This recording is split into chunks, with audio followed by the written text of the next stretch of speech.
Hey guys, how's it going? I'm going back and I'm going to do some of these random daily challenges that people seem to be having problems with. I'm like 99.9% sure that I beat pretty much all of them and put them online. But if I didn't, go ahead and message me and tell me what I didn't do.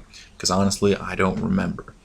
Uh, it's weird because a lot of the daily challenges tend to not work for me. Like, they don't save when they actually should, and that's why I don't actually know which ones I have or haven't beaten, so that's my problem.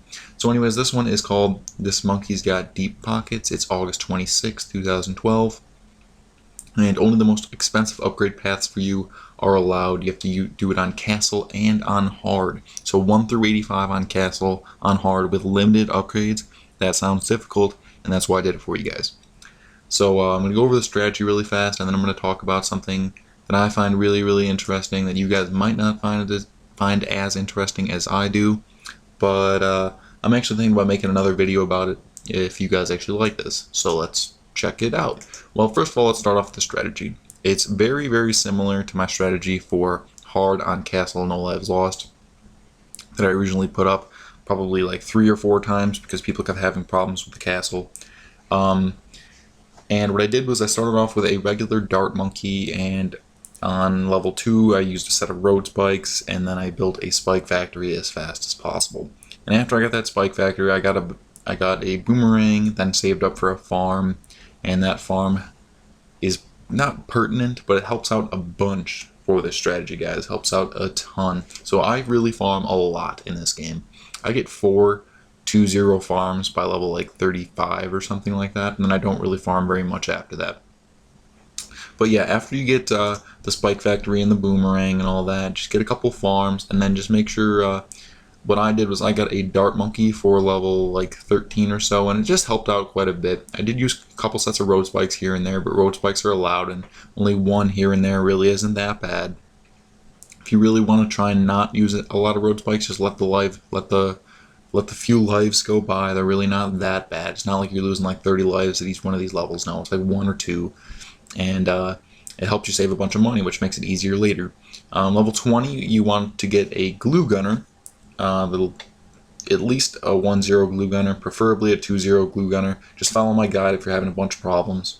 But I know most people actually don't follow my guide step by step. They just kind of watch them and then do them to the best of their ability, and sometimes that doesn't exactly work out. So after you get your corrosive glue gunner, you're going to be good to level like 31 with this setup, which is actually pretty good. But then level 32, you want to kind of be a little bit careful. Level 32, you probably want to get at least 2 glue gunners, otherwise your spike factor will not be able to keep up. Level 32, there's like a bunch of blacks come out, and 1 glue gunner will not work as well as you want it to. For level 26,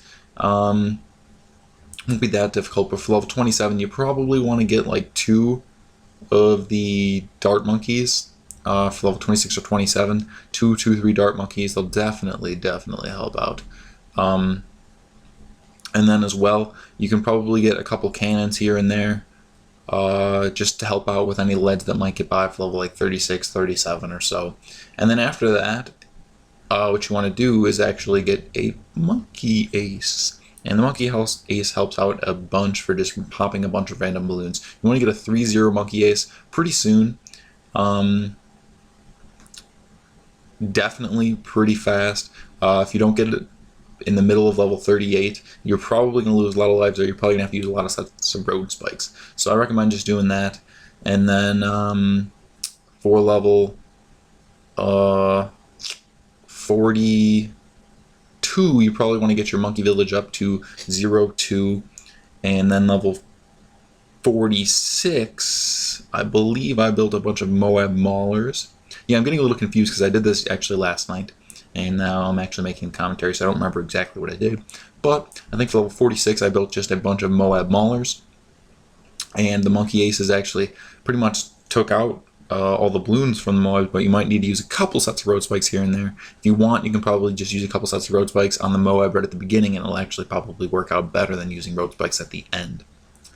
The next thing that you probably want to do is get some sort of super monkey or something along those lines. I mean, I really don't think there's very much to use. You're pretty much stuck with super monkeys, cannons, and 4-0 monkey aces for most of your popping power and most of your Moab popping power as well.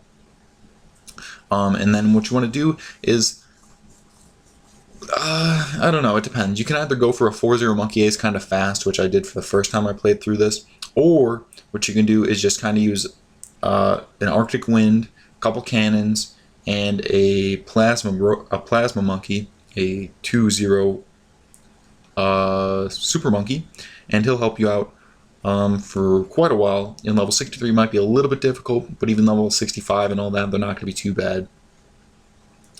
And then what you want to do is get, let me see, what was it? Yeah, then just save up for a 4-0 monkey ace, and you'll be set for a while. And then the only real hard levels after that are pretty much like 79, 81, 84, and you'll have no problems with it if you keep those farms up.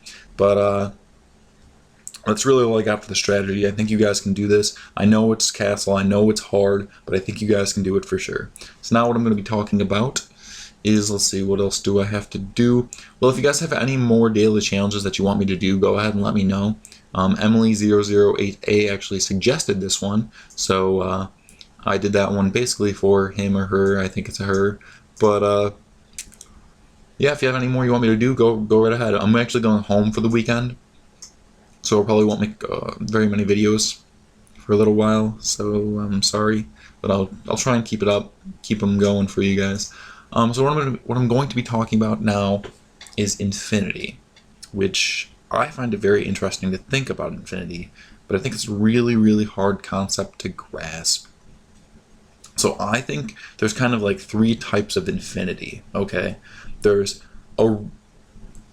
really hard to explain infinity because it's just a concept that's so hard to grasp for not even just regular people, not even like math majors. Still hard to grasp, it's something that you can't even imagine. You can't imagine infinity. But I'm going to try and explain infinity in like a couple different types of infinity that I think exist. First of all, there's kind of like 2 types that are like number infinities. Now, infinity, you could say, goes from 0 to plus 1, 2, 3, 4, 5, infinity. Okay, keep going on and on and on, it's infinity. You could also say 0, -1, -2, -3, blah, blah, blah, blah, blah, infinity.